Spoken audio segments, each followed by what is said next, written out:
Yeah.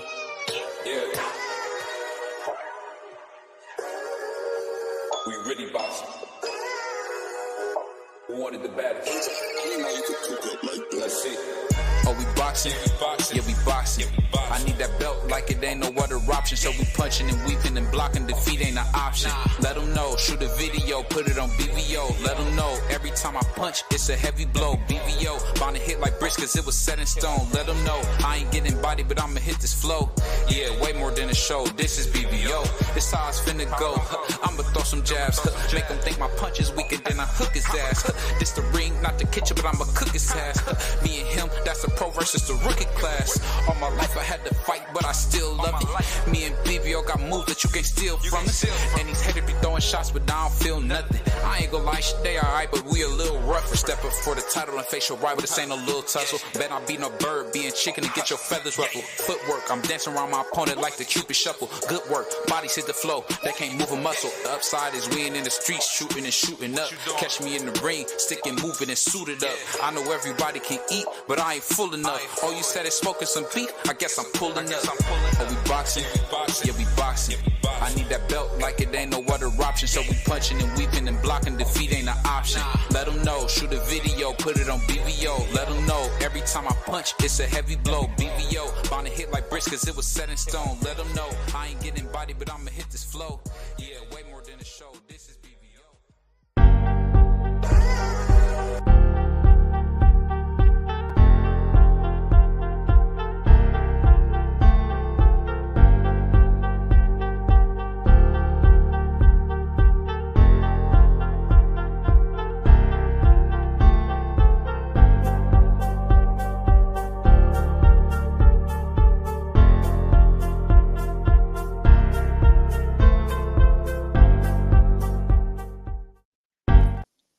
Yo, yo, yo, what's up, what's up, what's up? It's your boy BVO Boxing. It's the Puerto Rican Prince himself, D3 in the house. We got our special guest, Marko in the building. What's going on, man? How you feeling? What's going on, fellas? What's going on, Marko? You said he was a Puerto Rican priest? No, we call him the Puerto Rican Prince. That's his nickname. Prince. All right. Yeah. Makes more sense than a Puerto Rican priest, but all right, cool. Yeah, you rough, Marko. You rough, man. You know I ain't say no priest, bro.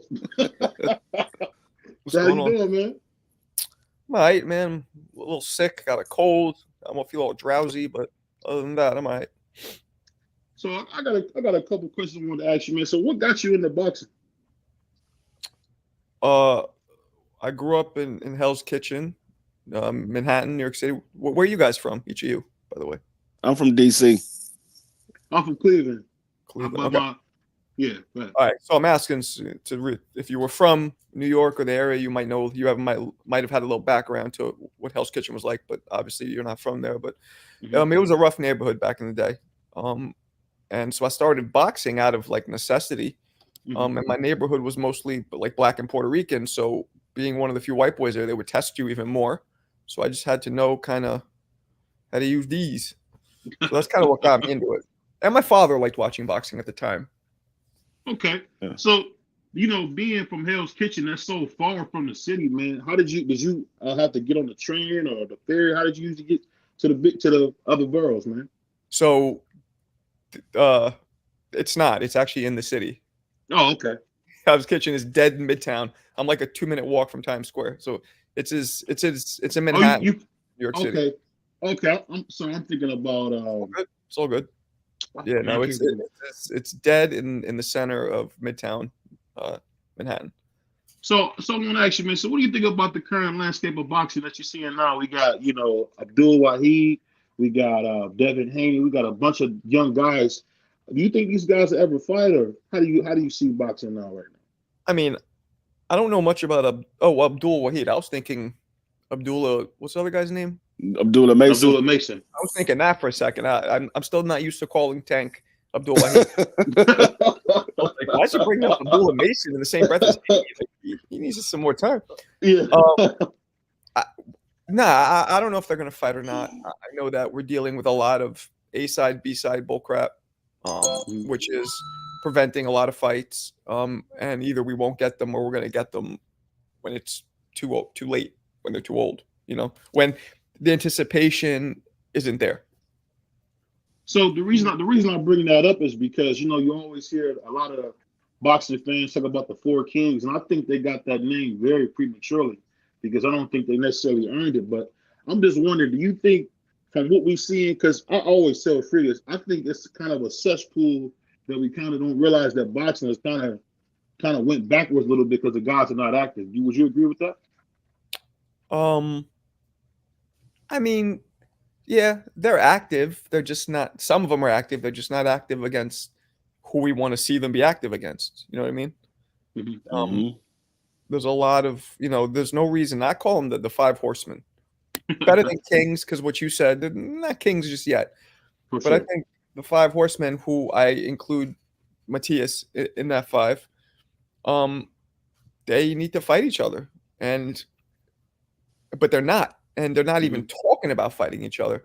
The closest we're getting is people fighting Rolly and Ryan because those guys are lower risk, but bring a high financial reward. So you got these guys fighting Rolly and Ryan. Everybody's going to fight Rolly and Ryan. All five of those are going to fight Rolly. Well, I mean, the reason I say that, man, because my co-host D Free accuses me of loving Teofimo Lopez, which is very untrue. But I do like his talent. I'm just wondering, is his talent a little bit overstated, or do you think he's as good as they say? He's proven both. He's proven to be nice with it, but he's also proven to be, some might say fight down to his competition. I think Teofimo, focused and on point, can beat anybody, but we don't know if that's what we're going to get when he fights. Yeah. You got any questions, Free? No. Well, I mean, I know Marko came up in the great years that when I was watching boxing. Who was the boxers that you used to follow that you said, you know what, these guys are somebody that I want to eventually try to get in the ring with? Get in the ring with. I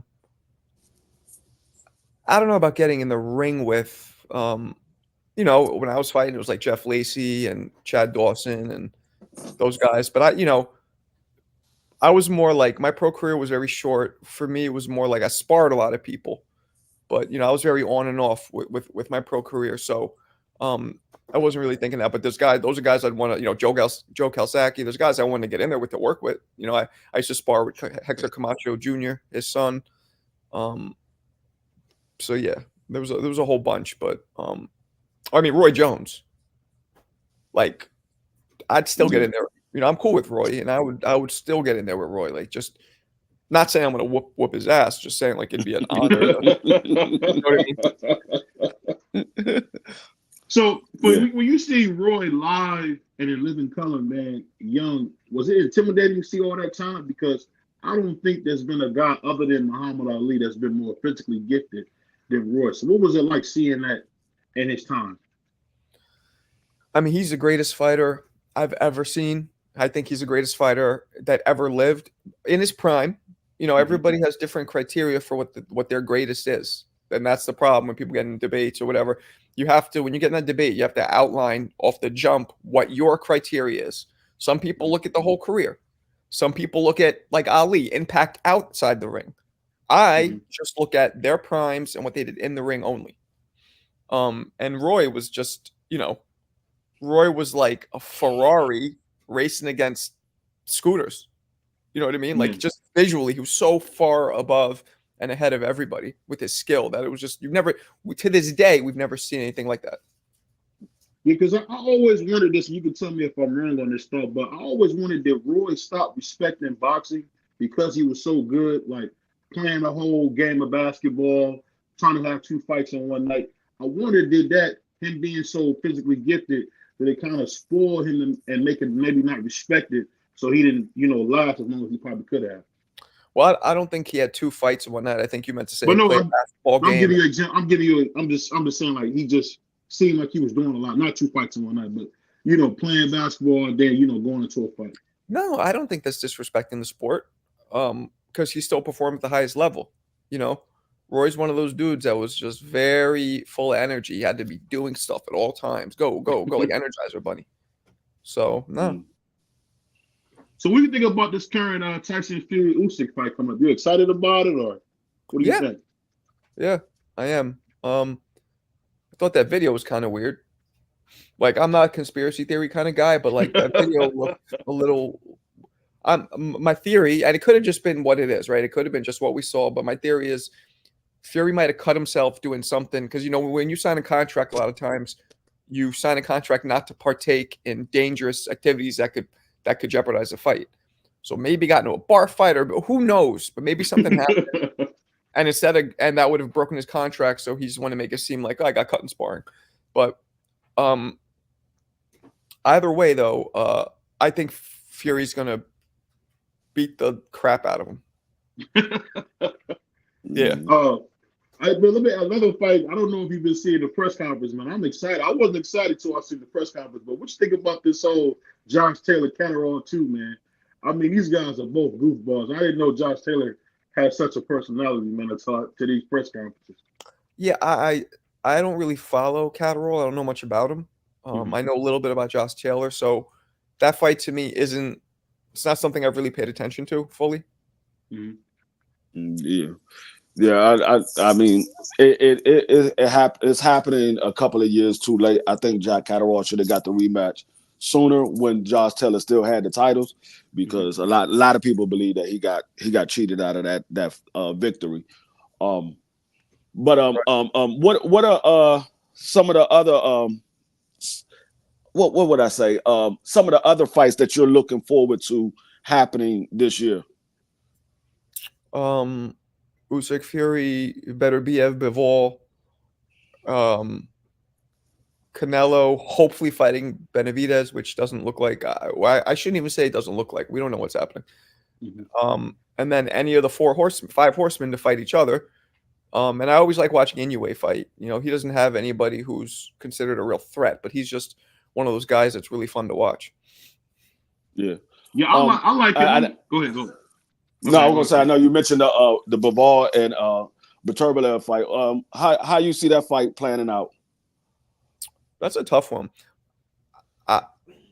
It's hard not to use recency bias, because we just saw Beterbiev look crazy. You know what I mean? So, and I mean, also, you can't. I don't care who he fought. You cannot discredit. Was it 20-0 all knockouts? Yeah, that's just like. Even when Wilder knocked everybody out, people are like, oh, he fought bums, or oh, he just had a right hand. It doesn't matter. When you get that many knockouts, that's an amazing feat.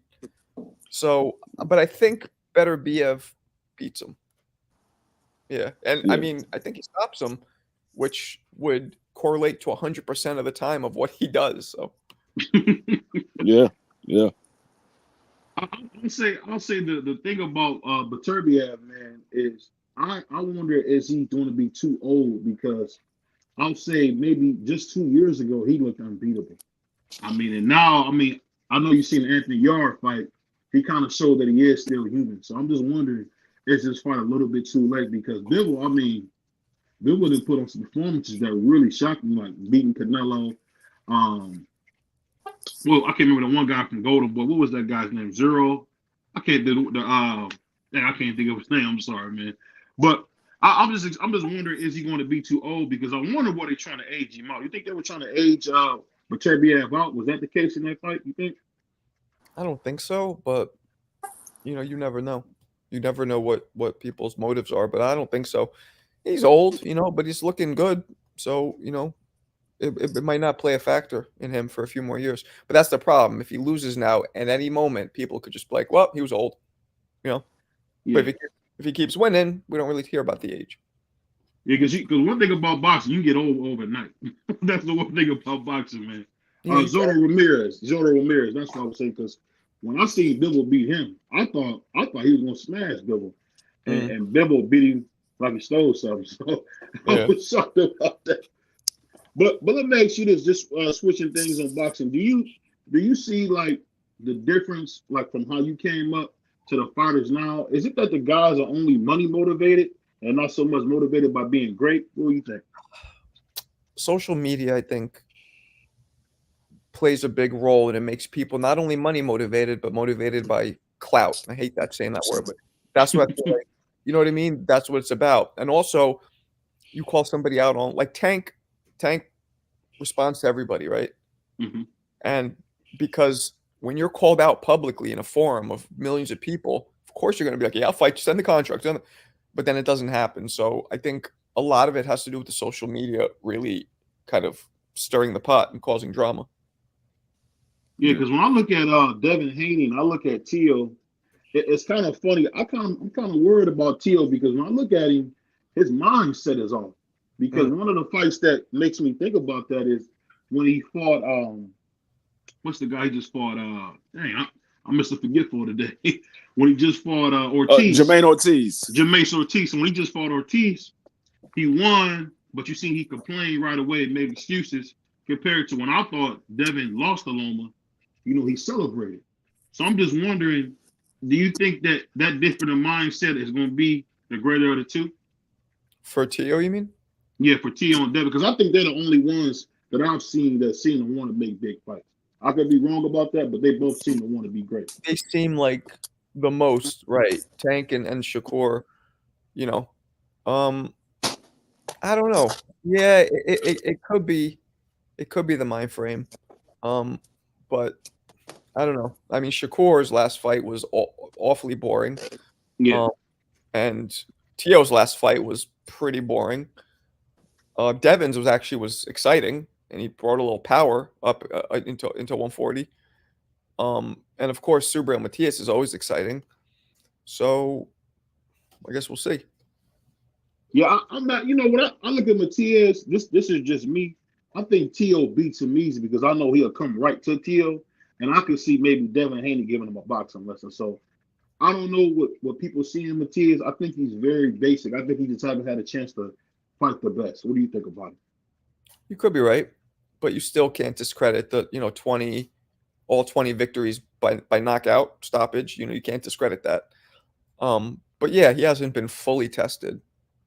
We got to see him fully tested against top tier competition. Yeah, because I'm just wondering, man. Like, what do you think is going to happen with Tank at 135? Because we see Frank Martin's there, Shakur's there. I think at some point, man, maybe it's just me. I want to see Tank in a real fight.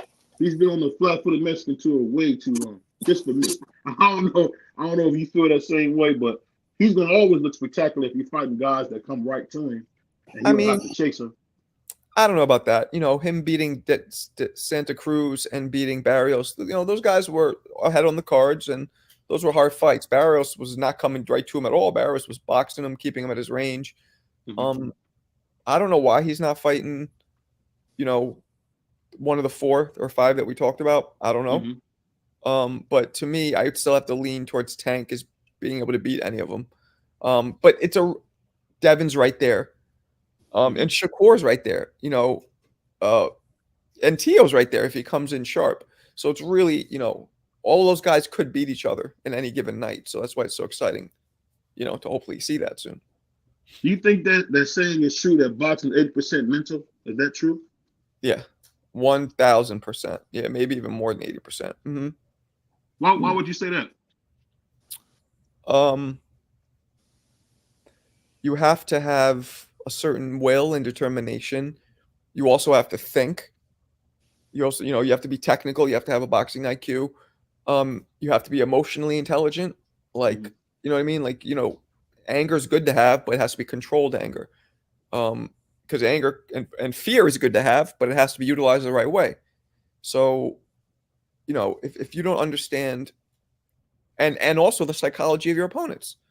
You see an opponent doing certain things, certain body language, certain movements. You're like, oh, he's a little cautious. All right, let me put my foot on the gas. Or this guy is not cautious at all. Let me catch him. Let him keep coming forward. Like, there's just a lot of things mentally that come into play. Well, I want to ask you. This will be my last question. I'll let my man Freak go.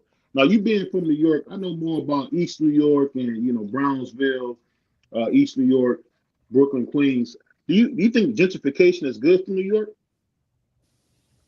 I mean, yeah. Depends what kind of, what you're talking about. But New York's always been gentrifying. Even back in the when I was growing up, it was gentrifying. It was just only in certain areas, and slowly it's just spreading out everywhere. Yeah, I mean, it's good. It has its bad parts too, though. Yeah. So what's your favorite food spot in New York, man? And I'm gonna let my man Free go. Man, I don't even know. Like, I got 2 young kids, and like I don't even know. That'd be hard. There's so many. That'd be hard to answer. Yeah, New York got a lot of spots out there. Speaking of Brownsville, how did you like Bruce Carrington fight this past weekend? And do you think he's one of those guys that's going to make it out of that prospect class and become a champion? I mean, so far so good, right? He seems to have he has a deep amateur background. He has speed, he has power. He's a smart kid. Like I know him. We've talked before, and he knows how to market himself really well. You know, he's well spoken to, and he has everything it takes. Because now to be a star, he has to be more than just skill. Unfortunately, you got to be able to market yourself. Yeah, I be looking at him. I'm like, he 5'9", he fighting at 126 pounds. How's he making it weight? I don't think he's 5'9". Like, I've been around him. I think more like 5'7", but whatever. Oh, okay. Yeah, because they got him listed at 5'9". Do they? Yeah, they got him listed at 5'9". I was like, how is he 5'9" making 126 pounds? Yeah, that's rough. But I like a lot of the young guys because these older guys are starting to turn me off. A lot of them not trying to get in there and lose their own. They looking at the money and whatever. But I'm looking at the young guys, and one of the young guys that I really like is Bruce Carrington and Abdullah Mason. How do you think Bruce Carrington pairs at 126 pounds? Do you think that there's anybody at 126 pounds that will knock him off his way that he's moving up to the top? I don't know, maybe Inoue, but if Inoue goes up, but I don't think he's going to stay too long at 126. Shoo. He's going to keep growing. He'll probably be like 135, 140 even. Definitely. That's what I was thinking. I was thinking like 130 because somebody asked me, they were like, you think Bruce Carrington going to be at 126 long? I was like, I don't know. I said it would be a great matchup in the future to see him and O'Shaquie Foster, because O'Shaquie Foster is at 130. Bruce Carrington is at 126, but I don't think he's going to be there that long. Right. I would love to see O'Shaquie and Bruce Carrington in a match. I mean, O'Shaquie definitely got the experience over him, but Bruce Carrington, he's like, when I look at him, he's like years above where he's at in the sport.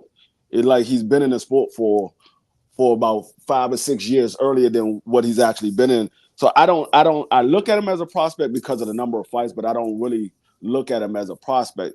But the one that stands out to me is Abdullah Mason.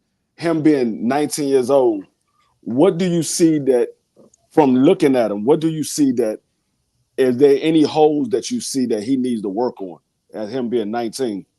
It's hard to tell because his competition is limited.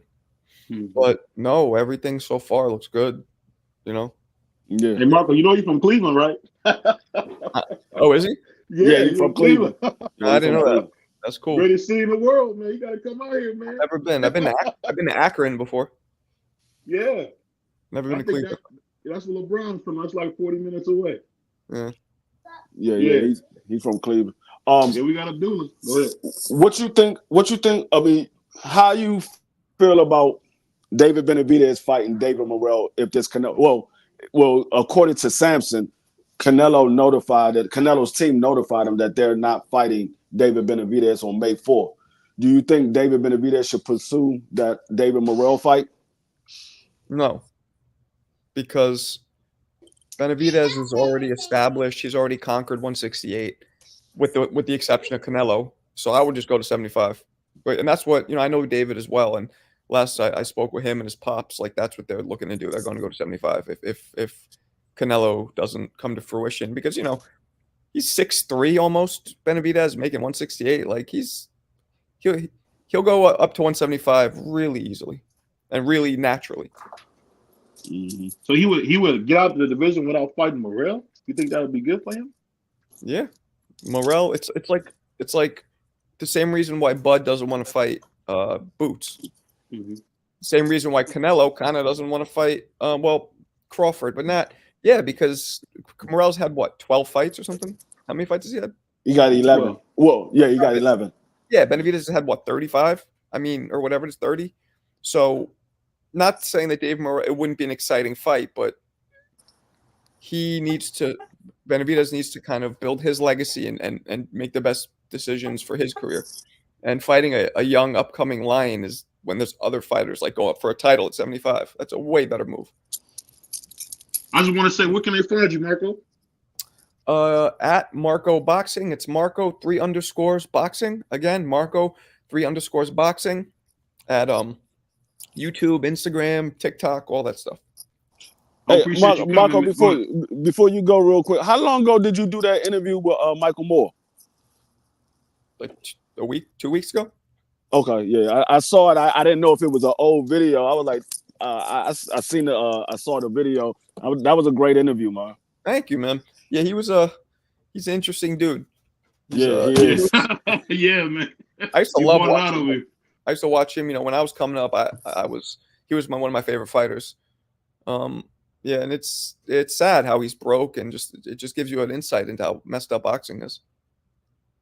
Yeah, you know, but the one thing I will say, man, it's still, no matter what nobody say, man, it's the greatest sport ever created, man. I love the sport, and I'm glad people like you out there pushing the sport forward, because we got to get back to where we were, man. We built Madison Square Garden, so I appreciate it. Yeah, you know, I'm trying to do it. You know, just trying to be, you know, people like us, the boxing YouTube boxing community. It can be very, very good. It can help the sport progress as long as it's done like positively and unbiasedly and all that stuff. You know. Yeah, that's what I tell my brother Free all the time, man. and you are consistently biased. You know, the man says I'm biased, man. Come on, Margaret. We all got some bias in us. We all got some bias in us, you know. I think as long as you just admit it. Right. That's okay. Well, I don't have any bias. You know, let Freak tell I'm biased about everything. Because I told him, you know, I'm gonna let you go on this. I told him I would love to see Shushu against Brandon Figueroa.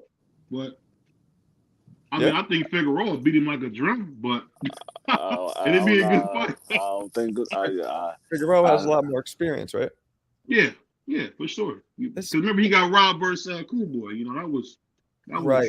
It's possible, but you know, Shushu has a deep amateur background, so even though he doesn't have that many pro fights, you know, he's still polished.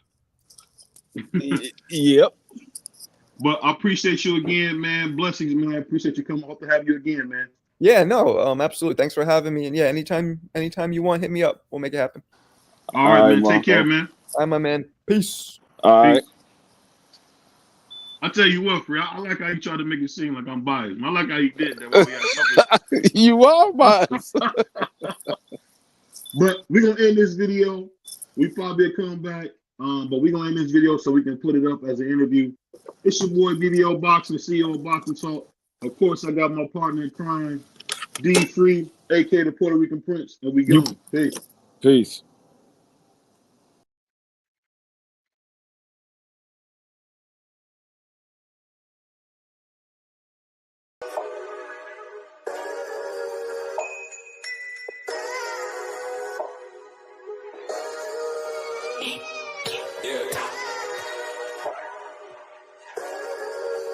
We really boxing. Who wanted the battles? Let's see. Oh, we boxing?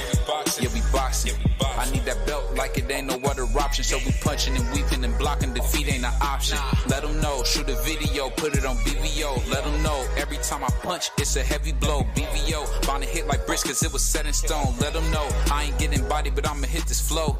Yeah, way more than a show, this is BVO. This how it's finna go.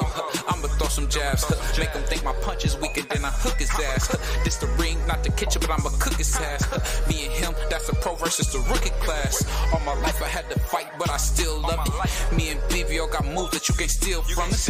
And these haters be throwing shots, but I don't feel nothing. I ain't gonna lie, shit, they alright, but we a little rougher. Step up for the title and facial rival, this ain't no little tussle. Bet I be no bird, being chicken to get your feathers ruffled. Footwork, I'm dancing around my opponent like the Cupid shuffle. Good work, bodies hit the flow, they can't move a muscle. The upside is we ain't in the streets, shooting and shooting up. Catch me in the ring, sticking, moving and suited up. I know everybody can eat, but I ain't full enough. Oh, you said it's smoking some beef, I guess I'm pulling up. Oh, we boxing, yeah, we boxing.